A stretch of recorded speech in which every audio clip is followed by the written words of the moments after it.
Welcome to fire shock.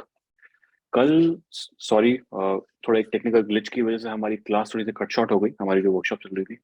And हम लोग जो टूवर्ड्स में जो हम लोग थोड़ा उसको वाइंड अप करने लगे तब थोड़ी आ गई, तो हम लोग वो टॉपिक्स आज कवर कर लेंगे और साथ ही अगर आपके कल के भी कुछ सवाल होंगे हम वो आज भी देख लेंगे। तो फिर स्टार्ट करते हैं आज का सेशन।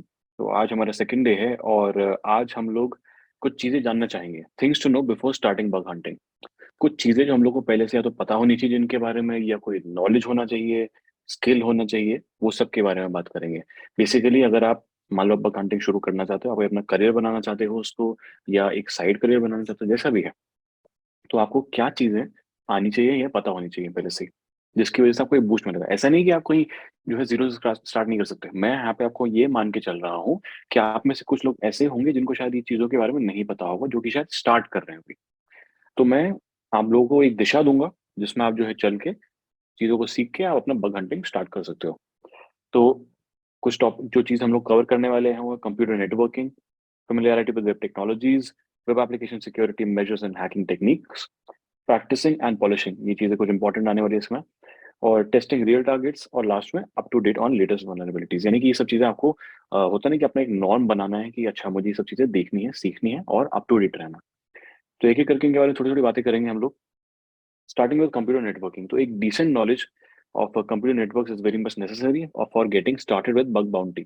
यानी कि जो कंप्यूटर्स काम कैसे करते हैं, नेटवर्क्स काम कैसे करते हैं, कुछ बेसिक्स हम लोग भी डिस्कस करेंगे इसमें। तो do you not required to have expertise in the computer networking domain to get started with bug bounty, but you should be proficient at least with the fundamentals of internetworking, IP addresses, MAC addresses, OSI stack, या फिर टीएसएप IP जब stack होता है ये। तो ये कुछ basic चीजें हैं जो कि हम लोग को आनी चाहिए। तो मैं आपको एक एक ब्रीफ में थोड़ा सा मैं बता देता हूँ कि क्या चीजें होती हैं ये जब हम लोग बात कर रहे हैं कंप्यूटर नेटवर्क्स की। तो अगर हम जस्ट अ मिनट, या तो हम लोग नेटवर्किंग की बात कर रहे हैं, तो अगर मेरा एक सिस्टम इस नेटवर्क पे कनेक्टेड है एंड बीच में मैंने जो एक राउटर लगा रखा है, राइट। हम लोग जो टोपोलॉजी बनाते हैं, डायग्राम बनाते हैं, तो ये राउटर के लिए हम लोग सिंगल जो सिंबल बनाते हैं, ये थोड़ा जो हमारा कंपास वाला जो होता है ना, दोनों साइड एरो वाला, ये। और अगर मैं किसी रिमोट सिस्टम को पे कनेक्ट करना चाहता हूँ, या सेम नेटवर्क में सेम सिस्टम, मतलब एक ही, अगर मैं मान के चलूँ कि ये एक नेटवर्क है, अगर आप आपके लिए घर का राउटर हो सकता है, वाईफाई मॉडेम हो सकता है, जो भी आप यूज कर रहे हो, सॉरी, ये आपके यहाँ पे और डिवाइसेस भी हो सकते हैं। हो सकता है आपने जो है एक कोई सीसीटीवी जो है अपना घर में लगा रखा हो, जो है आपका स्मार्ट, मान लो आपका जो है एसी भी जो है वो भी वाईफाई पे कनेक्टेड है। जितनी हमारी इंटरनेट ऑफ थिंग डिवाइसेस होती है वो सब भी इसी नेटवर्क में है। ये एक रिमोट पे है, तो इसका भी एक खुद का राउटर होगा, राइट। तो जब हम लोग को अगर इस अपने इस वाले सिस्टम से, मान लो हमारा पीसी ए है, ये बी है, ये सी है, तो हम लोग को अगर ए से सी पे जाना है तो हमें क्या चीजें पता होनी चाहिए। हमें अपना खुद का आईपी एड्रेस तो पता ही होगा। चीज ये है कि हमारा खुद का पब्लिक आईपी एड्रेस क्या है। अगर आप अपना नेटवर्क देखोगे तो आपको जो है अपना आईपी एड्रेस जो दिखाई देगा 192.168 करके कुछ दिखाई देगा, वो आपका एक प्राइवेट आईपी एड्रेस है। वो इसी प्राइवेट नेटवर्क के अंदर एक्सेसिबल है, बाहर से कोई उसका एक्सेस नहीं कर सकता। ये एक प्रोटेक्टिव मैकेनिज्म भी है जो आपकी डिवाइस को सिक्योर रखता है कि अंदर वाले जो नेटवर्क के अंदर। दूसरा, क्योंकि लिमिटेड आईपी एड्रेसेस अवेलेबल होते हैं हमारे पास, जो है आपका 32 बिट आईपी एड्रेसेस होते हैं, IPv4 एड्रेसेस जो होते हैं, इसको थोड़ा ढंग से लिखता है। 32 बिट होते हैं हमारे IP addresses, IPv4 addresses. 128 bit वाले जो IPv6 एड्रेसेस है वो अभी तक इन्फोर्स नहीं हुए हैं हर जगह, तो हम लोग उनके बारे में नहीं बात करेंगे। हमारा 32 बिट ही होता है, तो उसमें लिमिटेड एड्रेस रेंज है। इस वजह से हम लोग कुछ प्राइवेट एड्रेसेस रखते हैं जो कि रिपीटेबल है। यानी कि अगर ये बंदा जो है पीसीसी जो है, इसका अपना खुद का एक नेटवर्क होगा यहाँ पे, उसका भी जो है सिमिलर से आईपी एड्रेस हो सकते हैं 192 वाले जो होता है, जो कि रेंज होती है। तो इनकी क्लासेस होती है, मैं उतनी डेप्थ में नहीं जाऊंगा क्योंकि हमारी जो है नेटवर्किंग की क्लास नहीं है, हम लोग बेसिक्स कवर करना चाह रहे हैं खाली। तो हमारे जो प्राइवेट आईपी एड्रेस है वो रीचेबल नहीं होगा कहीं और से। तो अगर हम लोग पीसीसी को रीच करना चाहते हैं, हमें पब्लिक आईपी एड्रेस चाहिए, और सी का भी हमें पब्लिक आईपी एड्रेस चाहिए। तो जो हमारा राउटर लगा हुआ है ना, यही हमारी जो है जादू की छड़ी है। ये राउटर आपका आपका जो भी आईएसपी है, इंटरनेट सर्विस प्रोवाइडर है, उसने आपको इशू किया होगा, या कनेक्शन आपने वहां से लिया होगा। यानी कि आपको बाहर से कोई तार आ रहा होगा, या जैसे अगर आप मान लो ब्रॉडबैंड यूज कर रहे हो तो आपको सिग्नल्स आ रहे होंगे सैटेलाइट से, या उनके जो डिस्टेंस में एंटेना लगे हो तो उससे, राइट। तो आपको एक public IP address already allot किया गया है, जो कि आपके पब्लिक फेसिंग वाले साइड, मैं खाली दिखाने के लिए बना रहा हूँ, ऐसा नहीं कि आपका राउटर का भी कोई एक साइड होता है जो पब्लिक फेसिंग होता है। इस जैसा जहाँ से ट्रैफिक बाहर निकलता है हमारे राउटर का, तो हमारा डिफॉल्ट गेटवे होता है राउटर। जितना भी ट्रैफिक जाएगा बाहर हमारे इस नेटवर्क से, अगर पीसी ए भी भेजेगा, पीसी बी भी कुछ भेजेगा, अगर हमारा सीसीटीवी की जो फीड है वो भी हम कहीं और से एक्सेस करना चाहते हो तो इसी राउटर से निकलता हुआ जाएगा। इसका जो पब्लिक आईपी एड्रेस जो इसको अलॉटेड है, उसी आईपी एड्रेस पे सबको चलेगा। यानी कि एक ही पब्लिक आईपी एड्रेस पे आपकी सारी डिवाइसेस कम्युनिकेट करने वाली हैं। इसमें हम लोग जो है अपना थोड़ा प्रोटोकॉल्स लगाते हैं इसमें, जिससे कि हम लोग उसको रिसाइकल कर सकें, उसको, राइट। तो उस चीज में हम लोग नहीं घुसेंगे अगेन, क्योंकि वो कोर नेटवर्किंग कंसेप्ट है। बट बेसिकली हमारा पब्लिक आईपी एड्रेस हम लोग को पता होना चाहिए, जिसके थ्रू हमारा कम्युनिकेशन हो रहा है। और सी का भी जो पब्लिक आईपी एड्रेस होगा, इसका भी जो नेटवर्क फेस कर रहा है, जो आउटसाइड जो आपस में कनेक्ट कर सकते हैं। जब आप इसको जो है पीसीसी को कुछ भेजना चाहते हो, तो आप इनफैक्ट आप रेफर जो कर रहे हो इसी के आईपी एड्रेस को कर रहे हो, जो आपको पब्लिक आईपी एड्रेस बना हुआ है। उसके अंदर हम लोग जो है कोई पोर्ट नंबर लगाते हैं, जिसके थ्रू हम लोग इस ये जो हमारा पीसीसी है इसको एड्रेस कर सकेंगे, राइट। तो अगर हम मान लो कोई एफटीपी चलाना चाहते हैं, एफटीपी क्या है? फाइल ट्रांसफर प्रोटोकॉल, यानी कि मैं कुछ फाइल डाउनलोड करना चाहता हूँ यहाँ से, तो मुझे एफटीपी पता होना चाहिए कि यार पोर्ट कौन सा पोर्ट नंबर यूज हो रहा है। मैं पीसीसी, या अगर मैं पीसीसी जो है हमारे सीसीटीवी फुटेज को एक्सेस करना चाहता है, तो वो कौन से करेगा? अलग अलग पोर्ट नंबर्स होते हैं। पोर्ट नंबर यानी कि कोई सर्विस के लिए यूज किया जाता है। आईपी एड्रेस हमारा बताने के लिए है कि कौन से नेटवर्क पे, कौन सी लोकेशन पे आपका डिवाइस है, राइट, ताकि उसको आइडेंटिफाई कर सको। पोर्ट नंबर होता है सर्विसेज के लिए, यानी कि जैसे आपका एफटीपी यानी कि फाइल ट्रांसफर प्रोटोकॉल है। सीसीटीवी के लिए हमारा real time streaming protocol use होता है। अगर आप एसएसएच करते हो कहीं पे रिमोटली लॉग इन करने के लिए, आरडीपी होता है हमारा रिमोट डेस्कटॉप प्रोटोकॉल, जिसमें कि अगर आप, जैसे आपने टीम व्यूअर यूज किया होगा, या ऐसी कोई सर्विसेज जिसमें कि आप अपने सिस्टम को कहीं और से बिल्कुल रिमोटली ऐसे एक्सेस कर रहे हो जिसकी आपको पूरा ग्राफिकल यूजर इंटरफेस दिख जाए, राइट। वो हो गया।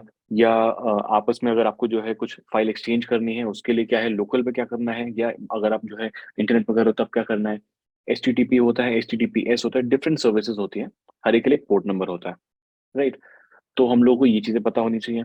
एक और चीज होती है मैक एड्रेस। तो हमारा नेटवर्क तो चेंज होता रहता है। अगर मान लो मेरा ये डिवाइस है, ये पीसी ना होकर एक लैपटॉप होता, ये चलो पीसीबी पर मैं आपको समझाने के लिए बोल रहा हूँ कि एक लैपटॉप होता है, मोबाइल फोन होता, तो आप कभी हो सकता है कि ये नेटवर्क छोड़ के जाओ और किसी और नेटवर्क में जाके ज्वाइन हो जाओ। यहाँ पे अपने डिवाइस को कनेक्ट कर लो, मैं पीसी ए को किसी और के वाईफाई पे कनेक्ट कर लिया, तो मेरा जो आईपी एड्रेस होगा तो अलग हो जाएगा, राइट। तो आईपी एड्रेस फिक्स नहीं होता, चेंज होता रहता है डिपेंडिंग ऑन कौन से नेटवर्क में, आपको कौन से नेटवर्क में क्या आईपी एड्रेस अलॉट किया गया है। अब हो सकता है कि आपको जो है डीएचसीपी यानी कि डायनामिकली आपको जो है जो है अलॉट किया गया है, कि अगर आप वापस आओगे आपको हो सकता है तो कुछ और मिल जाए। या फिर स्टैटिक, जिसमें क्या होगा कि आपको एक फिक्स आईपी एड्रेस ही मिलने वाला है, तो वो वाला आईपी एड्रेस किसी और को नहीं मिलेगा, सिर्फ आपके लिए रिजर्व है वो, राइट। बट फिर आपके डिवाइस को यूनिकली कैसे आइडेंटिफाई किया जाए, तो आपकी यूनिकली आइडेंटिफाई करने के लिए आपके डिवाइस को मैक एड्रेस यूज होता है। ये परमानेंट है, ये चेंज नहीं होता। आपका आईपी एड्रेस चेंज होता रहेगा, मैक एड्रेस चेंज नहीं होता। तो अगर आप किसी नेटवर्क में किसी डिवाइस को यूनिकली आइडेंटिफाई करना चाहते हो, तो उसका मैक एड्रेस से होगा। तो अगर हम लोग कोई जैसे कुछ फाइल ट्रांसफर भी करते हैं, कुछ भी करते हैं, तो अगर हम लोग को डिवाइस को एड्रेस करना है, पहले तो हम उसका जो है रेजोल्यूशन करेंगे एड्रेस रेजोल्यूशन प्रोटोकॉल से, कि वो जो डिवाइस हम लोग रीच करना चाहते हैं, मान लो अगर मैं पीसी बी को रीच करना चाहता हूँ पीसी ए से, तो वो कौन से आईपी एड्रेस पे लोकेटेड है वो हम लोग को राउटर के थ्रू पता चलेगा। क्योंकि राउटर इस चीज को ब्रॉडकास्ट करेगा कि यार मुझे बताओ कि इस वाले आईपी एड्रेस पे कौन लोकेटेड है, तो पीसीबी बोलेगा कि हाँ मैं हूँ, राइट। और वो अपना मैक एड्रेस भेज देगा राउटर को, राउटर वापस पीसीए को भेज देगा कि ये रहा मैक एड्रेस। उसके बाद पीसीए उसी मैक एड्रेस को ही एड्रेस करेगा। अभी चाहे पीसीबी जो है किसी और एड्रेस पे भी चला जाए, वो मैक एड्रेस से उसको रिजॉल्व कर करके सिर्फ इसी को ही डायरेक्ट किया जाएगा। यानी कि ऐसा नहीं कि अगर सेम आईपी एड्रेस पे कोई और पीसी डी आके कनेक्ट हो गया तो उसको मिलेगा, ऐसा नहीं है।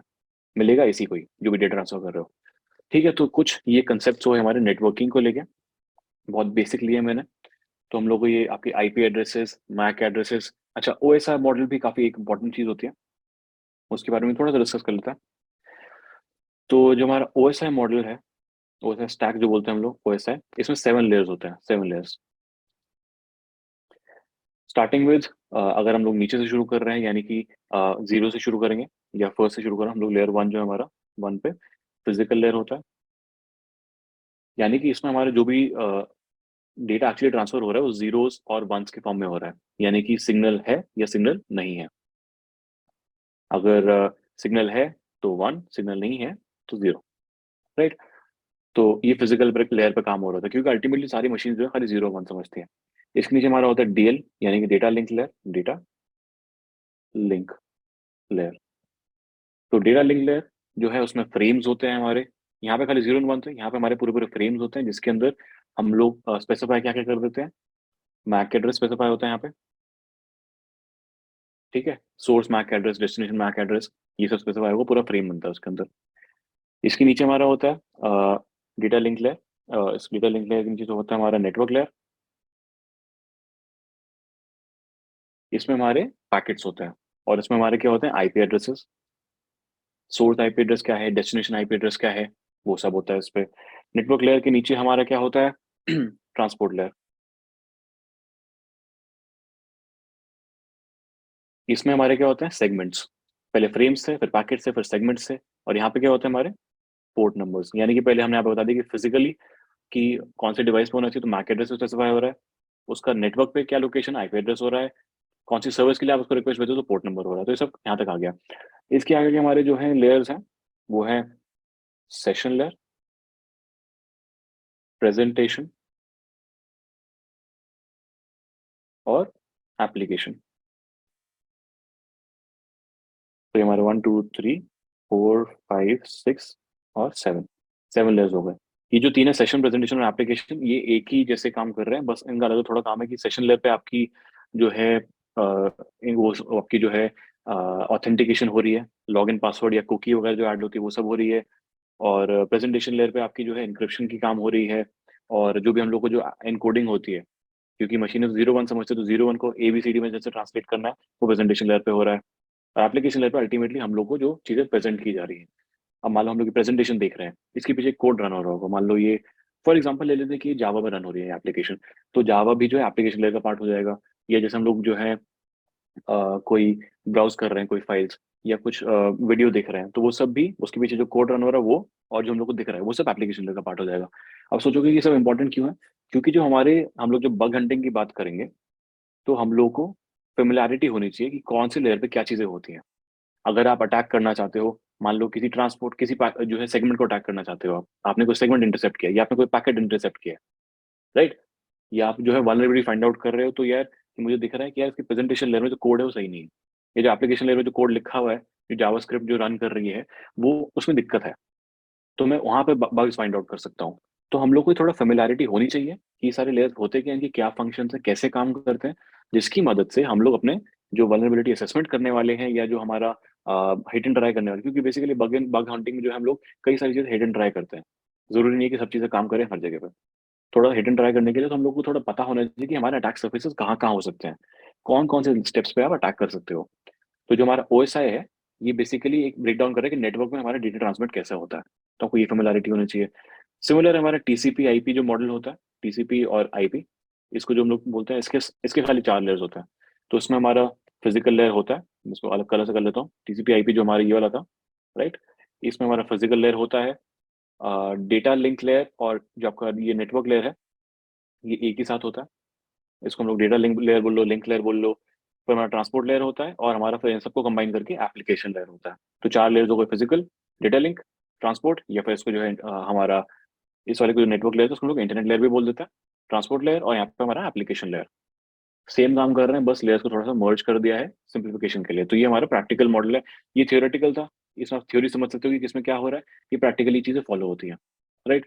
तो ये कुछ बेसिक्स हम लोग को पता होने चाहिए कंप्यूटर नेटवर्किंग के बारे में, ताकि हम लोग जब बग हंटिंग करेंगे तो हम लोग को पता रहे कि यार यहाँ यहाँ चीजें, ये सब जगह में मैं अटैक ट्राई कर सकता हूँ, अगर मैं किसी वेब एप्लीकेशन को देख रहा हूँ। हाँ, एक और बात, जब हम लोग बात कर रहे हैं इन बग हंटिंग में जो अटैक सर्फेसेस की, तो जरूरी नहीं है कि हमारे अटैक सारे सिमिलर, यानी कि कुछ वेबसाइट के अगेंस्ट हो सकता है। आप कोई वेबसाइट खोलते हो, तो उसमें जो उसका कोडिंग होगी, एनकोडिंग होगी, या उसमें डेटा रिट्रीवल या सेंड कैसे करते हैं, रिक्वेस्ट कैसे भेजते हैं, वो अलग होगा। एप्लीकेशंस में अलग होगा, मोबाइल एप्लीकेशंस में और भी अलग होगा। जैसे अगर हम लोग एंड्रॉइड की बात करें, या iOS की बात करें, या फिर IPA जो हमारे आईपैड पे यूज होता है उसकी बात करें, तो हर किसी पे अलग अलग अटैक सर्फेस होगा। तो आप अगर अगर आप जिस भी फील्ड में आप जाना चाहते हो, जिस भी जगह की आप बग हंटिंग कर रहे हो, जरूरी नहीं कि आपको सबकी आती हो, बट जिसकी आपको करनी है उसकी आपको फेमिलैरिटी होनी चाहिए। अगर जैसे हम लोग एंड्रॉइड की बात करें, तो एंड्रॉइड जो है आज दुनिया में बहुत सारे ऐसे लोग हैं, in fact I think close to जो है 50, या मतलब जो मेजोरिटी लोग जो है एंड्रॉइड यूज करते हैं। iOS का थोड़ा कम है इसमें, majority of people use Android. तो एंड्रॉइड कैसे काम करता है, एंड्रॉइड की जो एप्लीकेशंस होती हैं वो मोस्टली जावा पे लिखी जाती हैं। तो अगर आपको जावा का थोड़ा नॉलेज है, तो आपके लिए वो अच्छा रहेगा कि आप उनके एप्लीकेशन का जो सोर्स कोड है उसको एनालाइज़ कर पाओगे और देख पाओगे कि कहाँ पे वल्नरेबिलिटी आपको लग रही है। या अगर उसको आप जो है थोड़ा ट्विस्ट करके देखना चाहो, चीज़ों को चेंज करके देखना चाहो, कुछ जो आपका मैलिशियस कोड इंजेक्ट करना चाहो, तो उसके लिए आपको सेम लैंग्वेज में लिखना पड़ेगा। अगर आप जावा वाली लैंग्वेज में जाके कुछ जो है पाइथन का कुछ लिखोगे, उसका कोई फ़र्क नहीं पड़ने वाला, राइट? तो जो भी आप प्लेटफ़ॉर्म जो आप अटैक करना चाह रहे हो जिसके लिए आप बग हंटिंग कर रहे हो, उसके लिए आपको थोड़ी फ़ैमिलियरिटी होनी चाहिए। वेब एप्लीकेशन जैसे अगर हम लोग वेबसाइट की बात करें तो जनरली उसमें जो हमारा एचटीएमएल पेजेस जा रहे होते हैं, जावास्क्रिप्ट रन होती है पेजेस पे, आपके सीएसएस या आपकी एक जो है मोस्टली जावास्क्रिप्ट जो है I think most widely used language है इंटरनेट पे हमारी, जो हम लोग सर्फिंग कर रहे होते हैं जनरली। कोई फॉर्म्स अगर आप फिल कर रहे हो, कोई जहाँ पे आपको यूजर की इनपुट लेनी पड़ती है और कुछ आउटपुट देनी होती है लाइव, जो कि सर्वर से नहीं हो के आ रही, लोकली आपके सिस्टम पे की जा रही है वो चीज़। तो एक वो फ़ायदा भी होता है, नुकसान भी होता है, मतलब वो बोथ वेज़ है। आपको रिस्पॉन्स जल्दी मिलेंगे।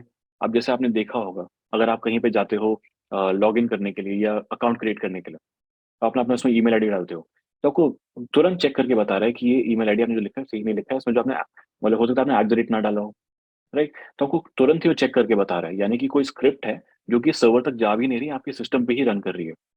तो आपको क्विक एक वो मिल जाता है, या पासवर्ड अगर आप डाल रहे हो, अगर आपने पासवर्ड टू शॉर्ट रख लिया, यानी कि खाली 4 ही नंबर आपने जो है डाले हैं, तो आपको तुरंत बता देगा कि यार ये पासवर्ड जो है वो है एफिशिएंट नहीं है, या जो पासवर्ड नॉर्म्स हैं उसको फॉलो नहीं कर रहे हैं। तो आप उसको थोड़ा और जो है लंबा करो पासवर्ड को, तो आपको तुरंत बता देगा। तो ये जावास्क्रिप्ट एक अच्छी चीज़ हो गई कि आपको तुरंत मिल रहा है। नुकसान ये होगा कि आप इस चीज़ को जो है मैनिपुलेट भी किया जा सकता है। लोग बग हंटिंग करते समय जावास्क्रिप्ट पे खास ध्यान देते हैं, तो आप लोग भी जो अगर स्टार्ट आउट करें तो जावास्क्रिप्ट आई थिंक मैं रिकमेंड करूँगा कि जावास्क्रिप्ट के बारे में थोड़ा-सा पढ़ो, इस लैंग्वेज के ऊपर। कुछ बेसिक जान लो, कोई बेसिक अगर आपको कोई कोर्स सीखना है सीख लो, या एक ट्राई करो उसपे आपका एक हो जो है मतलब एक होल्ड हो जाए जावास्क्रिप्ट पे, ताकि आप इस जो ये चीज़ें हो रही हैं वेब एप्लीकेशंस में, आप उसको समझ सको कि एक्चुअली हो क्या रहा है। उससे आपको काफ़ी हेल्प मिल जाएगी अपनी बग हंटिंग में। तो आगे बढ़ते हैं इसके बाद फ़ैमिलियरिटी विद वेब टेक्नोलॉजी, तो जिस बात में मैं अभी बात कर रहा था।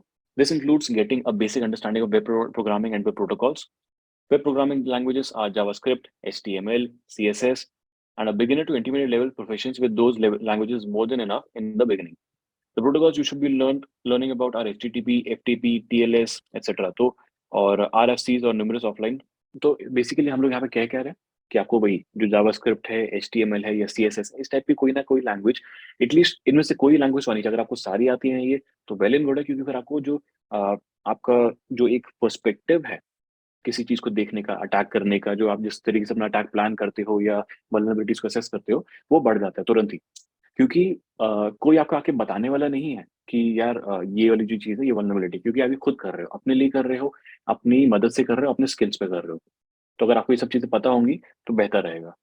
स्टार्ट कर सकते हैं कि जावास्क्रिप्ट से, कि आप जावास्क्रिप्ट से स्टार्ट करो, बाकी आपको एचटीएमएल और सीएसएस भी धीरे-धीरे सीख लेनी चाहिए। फिर ये एचटीटीपी जो हमारा प्रोटोकॉल है, या फिर अब आजकल एचटीटीपीएस ज़्यादा यूज़ होता है क्योंकि वो एन्क्रिप्टेड है। टीएलएस यानी कि आपको ट्रांसपोर्ट लेयर सिक्योरिटी जो होती है, जिसमें कि एन्क्रिप्टेड चैनल से आप जो है डेटा जो है एक्सचेंज करते हो। एफटीपी आपका फाइल ट्रांसफर प्रोटोकॉल है। तो ये सारे प्रोटोकॉल्स कैसे काम कर रहे हैं, जो ये आपकी जो मोस्टली नोन प्रोटोकॉल्स है, कुछ मैंने पहले मेंशन किए थे थोड़ी देर पहले, ये सब आपको पता होने चाहिए। कैसे काम कर रहा है, और जब आपको ये पता होगा कि कैसे काम कर रहा है, तो फिर आपको जो है तोड़ भी निकाल सकते हो।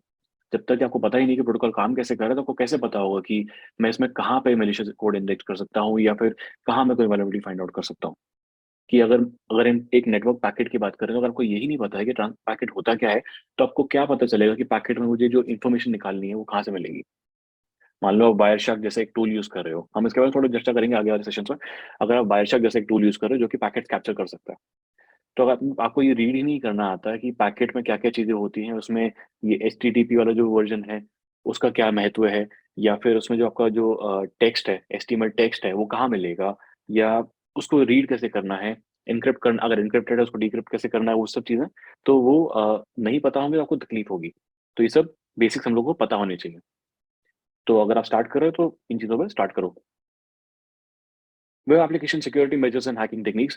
So this will include learning about common security mechanisms, security practices, their bypasses, common vulnerabilities in web applications, ways to find these vulnerabilities, and ways to patch and prevent the applications from these vulnerabilities. इसका क्या मतलब है? Web application security measures and hacking techniques. तो this will include, मतलब आप जो है सीखो कि कैसे काम होता है।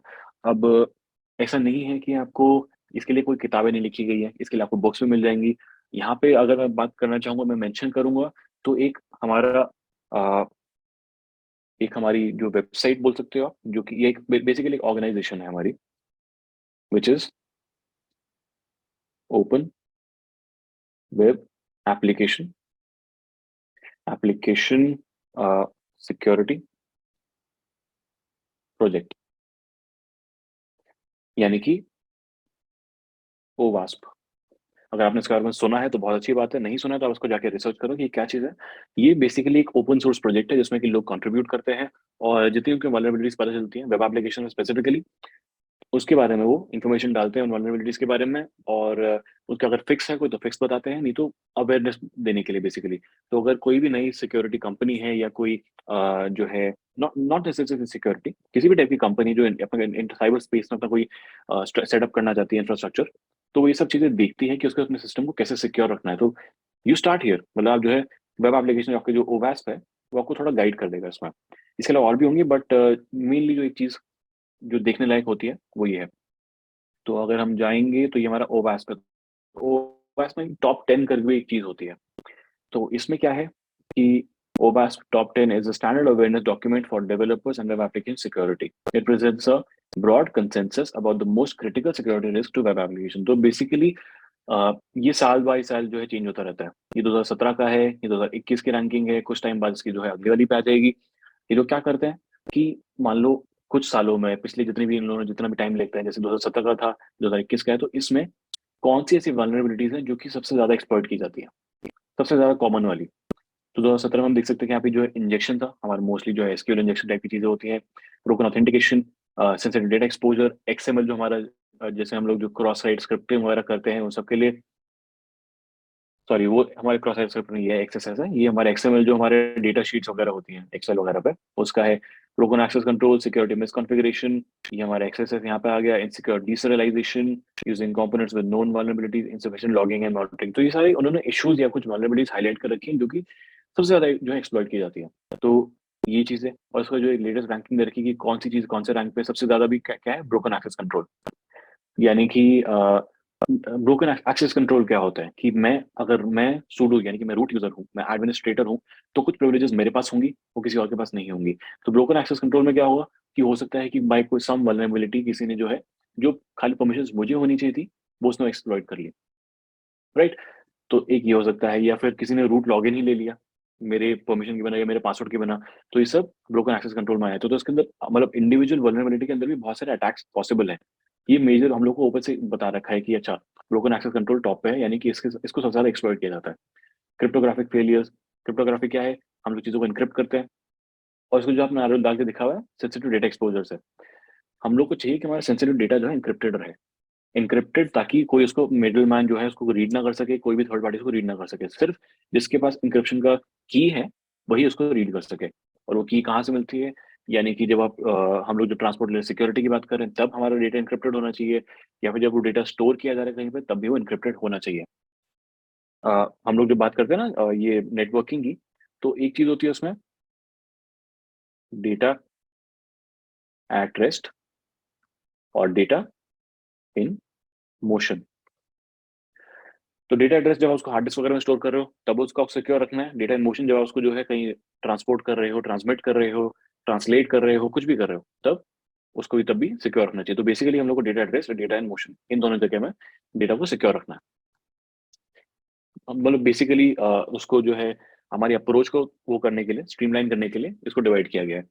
तो सेंट्रल डेटा एक्सपोजर यानी कि क्रिप्टोग्राफिक फेलियर्स की आपकी जो की जो थी वो ज़्यादा बड़ी नहीं थी। एक की का सिग्निफिकेंट लेंथ होना चाहिए जिसकी बेसिस पे एन्क्रिप्शन स्ट्रांग रहेगी। नहीं तो उसको ब्रूट फोर्स यानी कि आप हिट एंड ट्राई करोगे सारी की सारी कीज़, जिससे कि आपका वो एन्क्रिप्शन टूट जाए।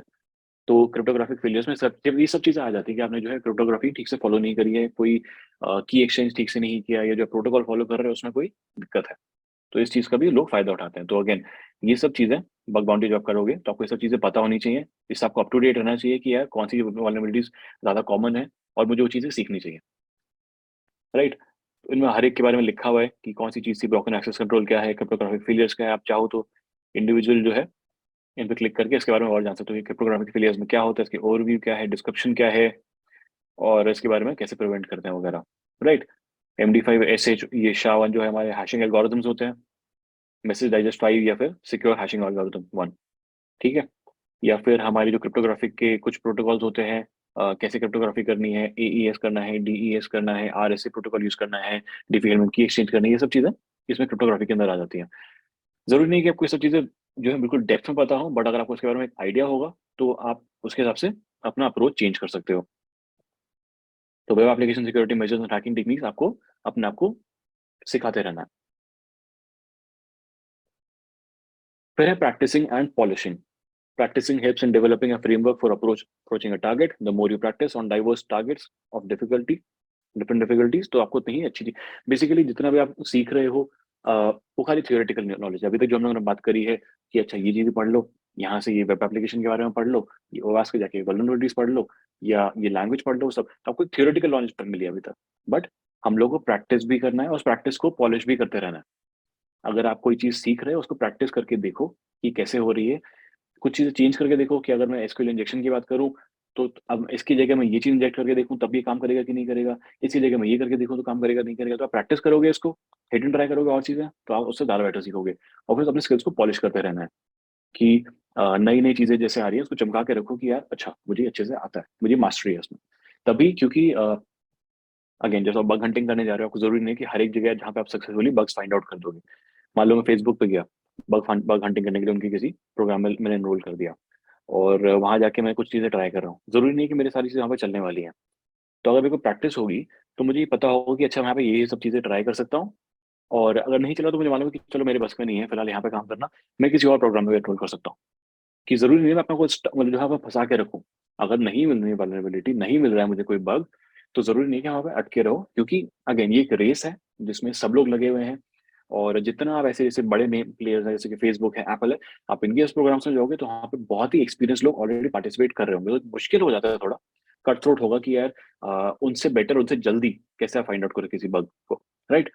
तो प्रैक्टिस और पॉलिश सबसे इंपॉर्टेंट है, ताकि आप अगर प्रैक्टिस आपको होगी तो आप जल्दी जल्दी सारी चीजें कर पाओगे। हो सकता है आप किसी को किसी एक्सपर्ट को बीट कर दो। और प्रैक्टिस की अगर हम बात कर रहे हैं तो उसमें हम लोग अ, कई सारी वल्नरेबल वेब एप्लीकेशंस का भी यूज करते हैं। तो these are intentionally vulnerable virtual machines और वेब एप्लीकेशन पैकेजेस। यानी कि इनको जानबूझ के ऐसा बनाया गया है कि इसमें बहुत वल्नरेबिलिटीज होंगी जिसमें आप प्रैक्टिस कर सकते हो, सीख सकते हो चीजें हिट एंड ट्राई करके। तो ये मैंने कुछ यहाँ पे एग्जांपल्स लिखे हैं। बीवैप, डीवीडब्ल्यूए, ओवास वेब कोड, साइक्लोन ट्रांसफर। अगर आपको चाहिए तो आप इनमें से हर एक के ऊपर रिसर्च कर सकते हो जो आपको पसंद आए। ऐसा कोई नहीं है कि इनमें से कोई सा कोई बेटर है। सबके अपना यूज केसेस है, सब पे आप चीजें सीखोगे ही। ऐसा नहीं है कि कोई बेटर निकल के आएगा। तो यहाँ पे हैकमी, जूस शॉप, रेल्स गोट, एसक्यूएल लॉल, बीवैप और डीवी, तो ये जो मैंने लास्ट में बताया है कि बीवैप और डीवीडब्ल्यूए यानी कि डैम वल्नरेबल वेब एप्लीकेशन और वेब कोड, ये बेस्ट है बिगिनर्स के लिए, आप उसमें सीख सकते हो जाके। तो ये हमारा डीवीडब्ल्यूए मैंने जो है गूगल पर सर्च किया था, तो ये गिटहब का एक पेज है। आप जो है इसमें देख सकते हो कि ये इसके बारे में डिस्क्रिप्शन लिखा होगा, इसकी सारी फाइल्स ऊपर थी। बेसिकली करना क्या होगा, आप इस चीज को डाउनलोड करोगे। हम लोग जो है गिट क्लोनिंग करते हैं, तो अपने टर्मिनल वगैरह पे जाके, अच्छा जब मैंने बात करी है कि आपको लैंग्वेजेस आनी चाहिए, तो आपको एक फेमिलियरिटी इससे चीज होनी चाहिए कि आपको टर्मिनल कैसे यूज करना है। चाहे आपका टर्मिनल हो, चाहे आपका कमांड प्रॉम्प्ट हो, चाहे आपका विंडोज वाला टर्मिनल हो। विंडोज पे भी हमारा जो है पावर शेल आता है, सॉरी पावर शेल टर्मिनल तो थोड़ा सिमिलर ही है। और आपका मैक पे भी होता है, लिनक्स पे भी होता है। तो उनकी क्या कमांड्स है, कैसे लैंग्वेज यूज होती है, उससे हम लोग को थोड़ा एक फेमिलियरिटी होनी चाहिए, ताकि हम लोग एक्सेस कर सकें, क्योंकि कई सारी चीजें हम लोग को ग्राफिकल यूजर इंटरफेस में नहीं मिलेंगी। अभी जो हम लोग वेबसाइट देख रहे हैं, इस चीज सेम चीज को हम लोग टर्मिनल पर भी देख कर सकते हैं। बट वो ग्राफिकल यूजर इंटरफेस नहीं होगा, वो खाली टेक्स्ट ओनली होगा, जो हमारा कमांड लाइन इंटरफेस होता है। तो उस पर भी फेमिलियरिटी, इनफैक्ट उसमें मास्टरी जरूरी जरूरी है, क्योंकि उसके बिना काम करना थोड़ा मुश्किल हो जाएगा। हमारे बहुत सारे टूल्स कमांड लाइन पे ही काम करते हैं, और हर चीज के लिए हमारे पास ग्राफिकल यूजर इंटरफेस नहीं होता। तो ये इसका आप गिट क्लोन कर सकते हो, उसको डाउनलोड करके रन कर सकते हो, राइट। तो इसमें आपको सारी वल्नरेबिलिटीज आप हिट एंड ट्राई करके देखो कि यार ये चीज काम करती है कि नहीं। इनफैक्ट इसमें आपको लर्निंग को मिलेगा कि कैसे कैसे और चीजें कर सकते हो। फिर ये कि हमारा वल्न हब है, यानी कि vulnerable hub, vulnerable by design का जो टैगलाइन लिखी हुई है, तो उसमें भी हम लोग को कई सारी ऐसी, चाहे वेब मशीन है, मैट्रिक्स ब्रेकआउट, उन्होंने कुछ बना रखे हैं, प्रोग्राम्स बना रखे हैं, जिसको आप डाउनलोड करो, या अगर ऑनलाइन है उसको ऑनलाइन ही आप जो है ट्राई करो। तो आप उसको चाहे गेम की तरह खेलो, जिसमें कि आप चीजें हिट एंड ट्राई करके सीखोगे, प्रैक्टिस करोगे। तो इस अगेन इस वेबसाइट को भी आप एक्सप्लोर करो, प्रैक्टिस करो अपने जो अपने स्किल्स सीखे हैं। एक और चीज अभी हम लोग करते हैं, वो है जूस शॉप।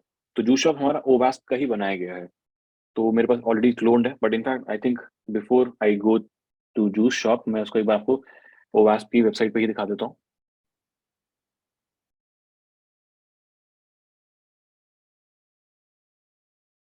तो यहाँ पे हमारे बारे में इसके बारे में बता रखा है कि जूस शॉप क्या चीज़ है, इसमें क्या चैलेंजेस रहते हैं, क्या टेस्टिमोनियल्स है, अगर आपको डाउनलोड वगैरह करना है, सारे ऑप्शन आपको यहीं पे मिलने वाले हैं कि इसको इंस्टॉल कैसे करना है, क्या सोर्स से करोगे, अगेन ये सब टर्मिनल में होने वाला है, आप गिट क्लोन करने वाले हो, फाइल्स डाउनलोड करोगे, फिर उसको रन करोगे।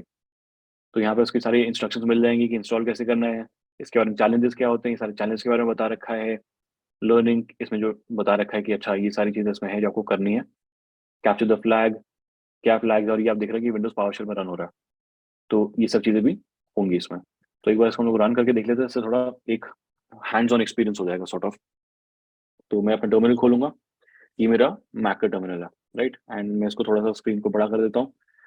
और इसमें हम लोग को क्या करना है, पहले तो जूस शॉप वाला जो हमारा फोल्डर होगा उसमें जाएंगे, तो सीडी हमारा जो है चेंज डायरेक्टरी के लिए करते हैं हम लोग, और एलएस जो होता है लिस्ट करने के लिए करते हैं। तो मेरी लिस्ट करूंगा तो मेरी सारी फाइल्स हैं जो इस फोल्डर में है, जो हमारा होम फोल्डर होता है ना, इसमें हमारे डेस्कटॉप डॉक्यूमेंट्स वगैरह सब चीजें होती हैं। तो ये रहा हमारा जूस शॉप यहाँ पे। तो हम लोग को शिफ्ट करना है, चेंज डायरेक्टरी करना है जूस शॉप में। तो मैं यहाँ पे करूंगा सीडी और जूस जूस शॉप टाइप कर दूंगा। अब मैं जूस शॉप के अंदर आ गया हूँ। अब इसको स्टार्ट करने के लिए जो इन्होंने कमांड स्पेसिफाई कर रखा है अपने इंस्ट्रक्शंस में, तो हम लोग क्या करते हैं, npm स्टार्ट। तो इस पे क्लिक एंटर करने के बाद वो हमारा जो है स्टार्ट हो जाएगा। तो हमारा जूस शॉप स्टार्ट हो गया और वो जो है लिसन कर रहा है पोर्ट 3000 पे। तो अभी हम लोग क्या करते हैं, हम लोग जाते हैं हमारे पोर्ट 3000 पे। एक सेकेंड, यस। तो हम यहाँ पे लिखेंगे लोकल होस्ट और साथ में हम लोग लिख देंगे ये कोलोन डालने के बाद 3000। तो ये हमारा जूस शॉप ओपन हो गया है। तो ये मैं जो हूँ रन कर रहा हूँ इसको प्राइवेट ब्राउजिंग में, तो उसमें मेरा कोई भी डेटा नहीं दिख रहा है फिलहाल। मैंने कुछ चैलेंजेस के किए थे, बट मैं आपको यहाँ पे फ्लैश दिखाना चाह रहा था कि ये कैसे होता है। तो ये हमारा वो जूस शॉप खुल गया है। ये नीचे बता रहा है कि जो है इसके कुकीज वगैरह की आपको एक्सेप्ट करने की नहीं करना है, मैंने ऐसे कर दिया एक्सेप्ट, राइट। ये भी हो सकता है कोई चैलेंज है उसमें, अभी हम लोग को पता नहीं इसमें चैलेंजेस क्या क्या है। तो ये हम लोग को दिख रहा है पूरा पेज है कि इनकी कोई फोटो वॉल है, अबाउट अस है, अबाउट अस में जाके देख सकते हैं कि कौन क्या है यहाँ पे, राइट, उन्होंने अपना डिस्क्रिप्शन डाल रखा है। पर हम लोग को ये नहीं दिख रहा कि इसमें हम लोग को करना क्या है। तो पहला चैलेंज इनफैक्ट वही है इसका कि यार इसमें आपको करना क्या है, राइट। तो जो पहला चैलेंज है, तो आपको थोड़ा सा हिंट मिल जाएगा जो मैं आपको करके दिखा रहा हूँ। मैं इसमें साइड में जो हमारा यूआरएल है, अगर हम लोग जैसे क्रॉस साइट स्क्रिप्टिंग करते हैं तो हम लोग जावा स्क्रिप्ट करके होते हैं। यहाँ पे मैं थोड़ा सा इंजेक्शन डाल रहा हूँ अपना यूआरएल, यानी कि हमारे वेब एड्रेस जो हम लोग यूज कर रहे हैं उसके अंदर एक इंजेक्शन डाल रहा हूँ। तो आपने देखा होगा जैसे कई बार हम लोग गूगल पे जाते हैं, मेल पे क्लिक करते हैं, तो google.com/mail या mail.google.com, तो वो थोड़ा एड्रेस चेंज होता है। तो वो भी एक हिडन ट्राई वाली चीज होती है। जब हम लोग बग हंटिंग करते हैं तो हम ये सब भी देखते हैं कि कौन से डोमेन्स हम लोग को मिल जाते हैं हिडन ट्राई करने से। तो अगर मैं यहाँ पे लिखता हूँ score score board, in fact I think ये हैश के बाद ही आएगा।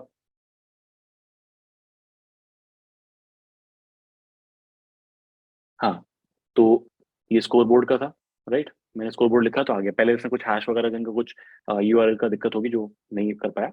एनीवे, तो यहाँ पे हम लोग को सारे चैलेंज मिल रहे हैं। इनफैक्ट इसने बोला कि हम लोग एक ऑलरेडी कर भी चुके हैं। हमने क्या किया already, find the carefully hidden score board page. तो ये चैलेंज था, मैंने क्या किया, बग को फाइंड आउट कर दिया कि ये बग था कि ये पेज जो है एग्जिस्ट करता है, लोगों को पता नहीं होना चाहिए क्योंकि हिडन है, बट हम लोगों ने उसको फाइंड आउट कर लिया। इसके अलावा give a devastating 0 star feedback to the store, या follow the DRY principle while registering a user. DRY यानी कि देखना पड़ेगा, राइट। तो ये सारे कुछ चैलेंजेस हैं इसमें, क्रॉस साइट स्क्रिप्टिंग की, इसमें अलग अलग टाइप के हैं और लेवल्स हैं, किस लेवल आप कर सकते हो। तो जब आप प्रैक्टिस करोगे, तो जैसे मैंने तो खाली आपको एक एग्जांपल दे रहा हूँ, मैंने दो और आपको दिए थे। यहाँ की वेबसाइट की वल्नरेबल बताई थी, एक ही हमारा DVWA बताया था, और हमारे जो प्रेजेंटेशन के अंदर हमने और भी कुछ सारे एग्जांपल्स देखे थे। तो ये एक और एग्जांपल है। अब हम लोग और क्या इसमें कर सकते हैं जो आपको थोड़ा एक अगेन हैंड्स ऑन देने के लिए। मान लो मैं इसमें लॉग इन करना चाहूँ, अकाउंट और लॉगिन। तो यहाँ पे कुछ अगर आप ईमेल आईडी ट्राई करना चाहोगे, यानी कि अगर मैं मान लो मेरा इसमें अकाउंट तो है नहीं, मुझे क्रिएट करना पड़ेगा, या फिर मैं नॉट येट मतलब वो सब करना पड़ेगा। अब जैसे एसक्यूएल इंजेक्शन की बात करते हैं, तो मैं कुछ भी लिख देता हूँ, AAA@ला कुछ भी .com, ठीक है। मेरे कोई कोई ईमेल आईडी है ही नहीं। इनफैक्ट मैं उसको अगर मैं खाली एडमिन भी कर दूँ तब भी कोई फर्क नहीं पड़ने वाला। और पासवर्ड मैं अभी शो पासवर्ड करके करूँगा जो भी मैं कर रहा हूँ। तो मैं यहाँ पे लिखता हूँ ला, कुछ भी नहीं है, ठीक है। अब एसक्यूएल इंजेक्शन हम लोग क्या कर रहे हैं, पहले मैं आपको इंस्पेक्ट करके दिखा देता हूँ कि क्या है यहाँ पे। इंस्पेक्ट में खोल रहा हूँ यहाँ पे साथ में। तो ये सब भी आपको पता होना चाहिए कि कैसे काम करता है। मैंने इंस्पेक्ट पे क्लिक किया है यहाँ पे। ये क्रोम या ब्रेव ऐसे ब्राउजर्स में इंस्पेक्ट का ऑप्शन होता है। आई थिंक इंटरनेट एक्सप्लोरर पे शायद ही नहीं है वो, आपको जो कुछ उसमें प्लगइन्स डाउनलोड करने पड़ेंगे। तो बेटर यही रहेगा कि आप फायरफॉक्स, क्रोम ऐसे किसी ब्राउजर में सब चीजें करके देखो। तो यहाँ पे हम लोग को पूरा दिख रहा है कि बैकग्राउंड में क्या चल रहा है। और मैं आपको बोला था ना जावास्क्रिप्ट, तो ये पूरा जावास्क्रिप्ट का कोड है जो हर एक चीज को डिफाइन कर रहा है कि क्या चीज कहाँ होती है। यहाँ पे हमारा नेटवर्क है ये। नेटवर्क में जो पैकेट इधर उधर भेजे जाते हैं। तो अगर मैं यहाँ पे लॉगिन पे क्लिक करूंगा, लॉगिन पे, तो ये लॉगिन वाला पेज है जो मैंने भेजा था। मैंने रिक्वेस्ट भेजी थी पोस्ट, इसका ये पूरा था। इसमें पेलोड किया गया है। मैंने जो ईमेल और पासवर्ड करके भेजा था, इसने एज इसको पेलोड भेजा है। रिस्पॉन्स क्या है, इनवैलिड आ गया। तो हम लोग को ये सब चीजें एनालाइज करनी होती है, जो हम लोग जो अपने वो करते हैं बग हंटिंग, कि यार ये जा कैसे रहा है, उसको हम लोग तोड़ेंगे कैसे। मुझे पता है जावास्क्रिप्ट में काम कर रहा है, और ये सब जो है जाके किसी एसक्यूएल का जो हमारा डेटाबेस है वहां से इसको रिट्रीव करने वाला है। तो मुझे देख रहा है कि पासवर्ड जा कैसे रहा है। तो अगर मैं यहाँ पे इस पासवर्ड को मैं प्रीमेच्योरली बंद कर दूं, मैं आप यहाँ पे देख रहे हो कि मैंने एक ये सिंगल वो डाल दिया है, इन्वर्टेड कॉमा। और मैं लिखूंगा यहाँ पे और, क्योंकि इसके इंजेक्शन है, और लेट्स से 1 = 1। और साथ में इसके जो है ये हाइफन हाइफन स्पेस कर दिया, और मैं लॉगिन पे क्लिक करूंगा तो नहीं हुआ।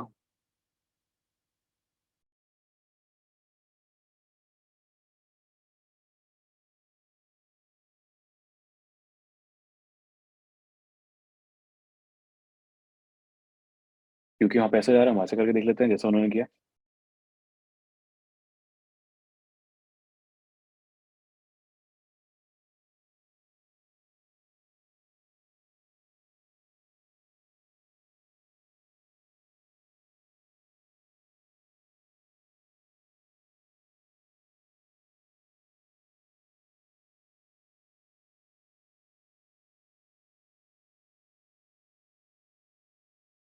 Just give me a minute.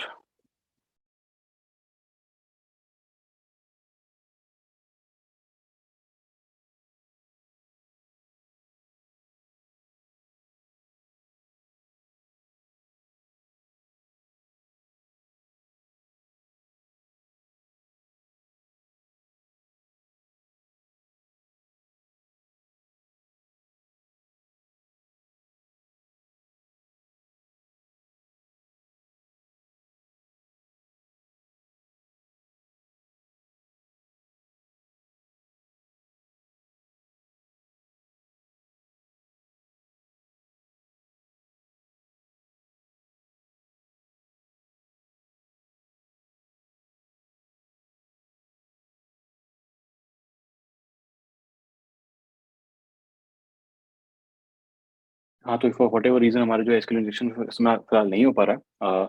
इसमें जो है जो इनके जो क्वेरी होती है, जो मॉडल होता है, सिंटैक्स होता है एसक्यूएल्स में, तो हम लोग जैसे ये और लिख दिया यहाँ पे, राइट। और मतलब यहाँ पे है कि या तो ये या फिर ये, जिनमें से दोनों में से जो भी चीज़ ट्रू हो। तो अगर मैं यहाँ पे 1 + 1 = 1 कर रहा हूँ, तो ये चीज़ ट्रू है।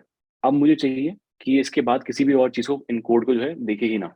उसके लिए हम लोग हाइफन हाइफन स्पेस करते हैं, पर फॉर वट एवर रीजन ये इसमें काम नहीं कर रहा है यहाँ पे, राइट। शायद इसमें जो है इनके कुछ फिल्टर वगैरह, या तो मैं कुछ मिस कर रहा हूँ, but then again this is a challenge for you, not for me, right.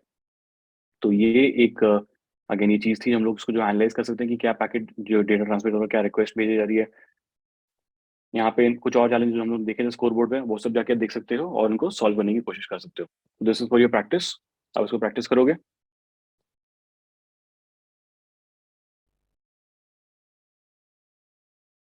फिर टेस्टिंग रियल टारगेट्स।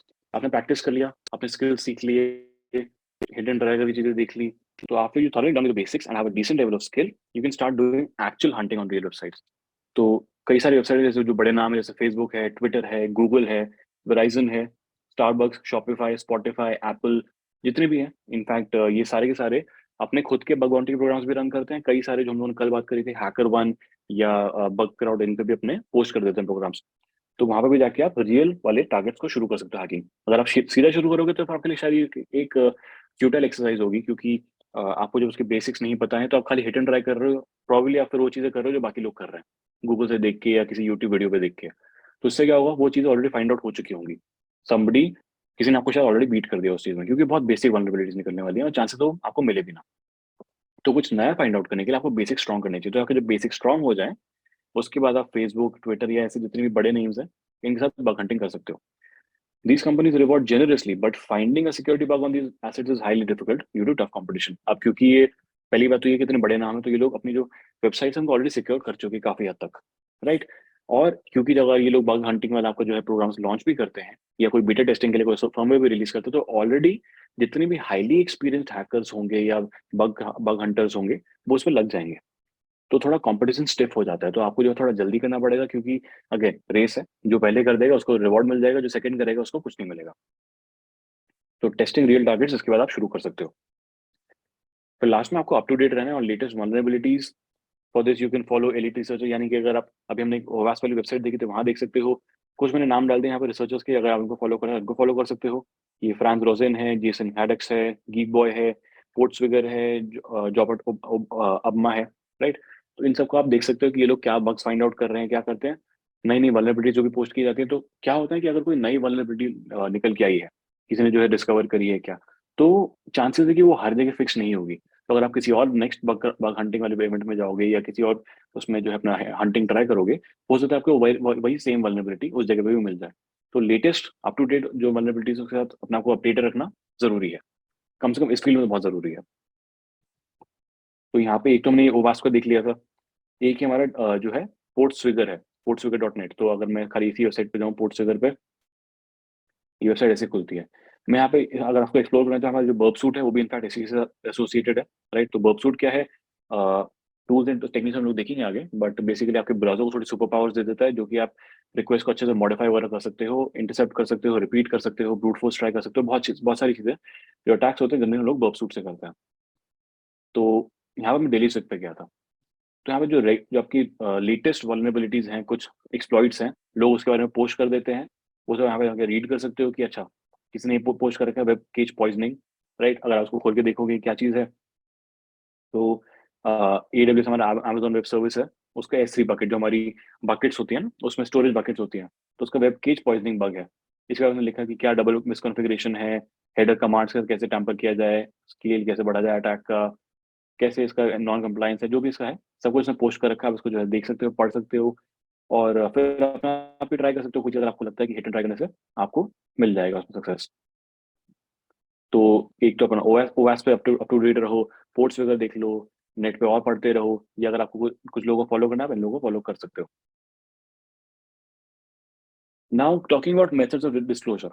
अब आपने जो है बग फाइंड आउट कर लिया, तो उसके बाद डिस्क्लोजर का क्या सीन है।